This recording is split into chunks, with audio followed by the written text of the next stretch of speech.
मध्य म्यानमारमध्ये या भूकंपाचं केंद्र असल्याचं सांगितलं जात आहे। 6.7 रिश्टर स्केलचा हा भूकंप होता।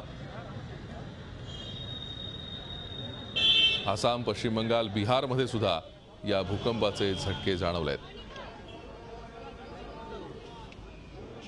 ऑफिस में था तब जैसे लगा कि चेयर थोड़ा हिल रहा है, उसके बाद दौड़ के आया और बाद में थम गया। पता नहीं अभी क्या, कितनी देर तक आपको?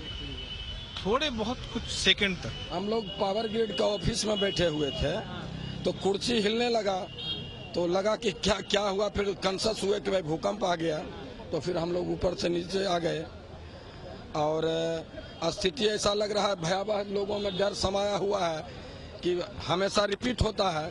अब देखिए प्रकृति का क्या है, रिपीट हो भी सकता है, नहीं भी हो सकता है। पीछे भी लगातार 2-3 बार या 4 बार रिपीट किया है। दूसरा हाई राइज बिल्डिंग है, थोड़ा सा दूर थोड़ी देर के लिए खड़ा होना जरूरी है। कई बार रिपीट होता है, बिल्डिंग से कुछ भी गिर सकता है।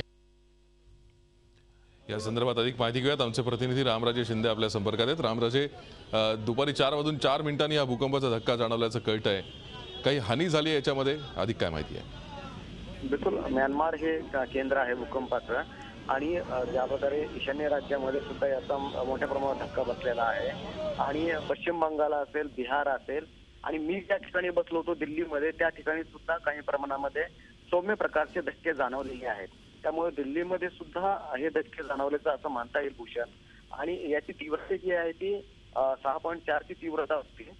मात्र अद्याप तरी हानी झाल्याचं असं कुठेही दिसून आलेलं नाहीये, परंतु अनेक घरांची जी होती ती पडझड झालेली आहे आणि हा भूकंप जो होता तो काही क्षणापुरता होता। त्यामुळे ताबडतोब सर्व इमारती खाली करण्यासाठी सांगितलेलं आहे। कोलकातामधील मेट्रो जी आहे ती मेट्रो भूमिगत आहे आणि त्यामुळे ही मेट्रो ताबडतोब बंद करण्याचे आदेश दिलेले आहेत। जोपर्यंत परिस्थिती पूर्वपदावर येत नाही किंवा भूकंपासंदर्भात पुढचे कोणत्याही सूचना दिल्या जात नाहीत तोपर्यंत मेट्रो या कोलकात्यामधल्या बंद करण्यात आलेल्या आहेत। दिल्लीमध्ये सुद्धा खबरदारीचा इशारा म्हणून काही कालावधीसाठी मेट्रो थांबवण्यात आल्या होत्या आणि कोलकातामध्ये सुद्धा सतर्कतेचा इशारा देण्यात आलेला आहे। बिहारमध्ये सुद्धा लोक मोठ्या प्रमाणावर घराच्या बाहेर पडलेले आहेत।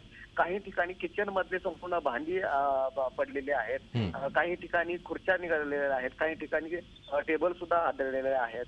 तर अशा प्रकारे ह्या भूकंपाची तीव्रता होती, परंतु अद्याप तरी जीवितहानी कुठे झालेलं नाहीये। मात्र मला त्याचं मोठ्या प्रमाणावर नुकसान झाल्याचं आपल्याला दिसून येते भूषण।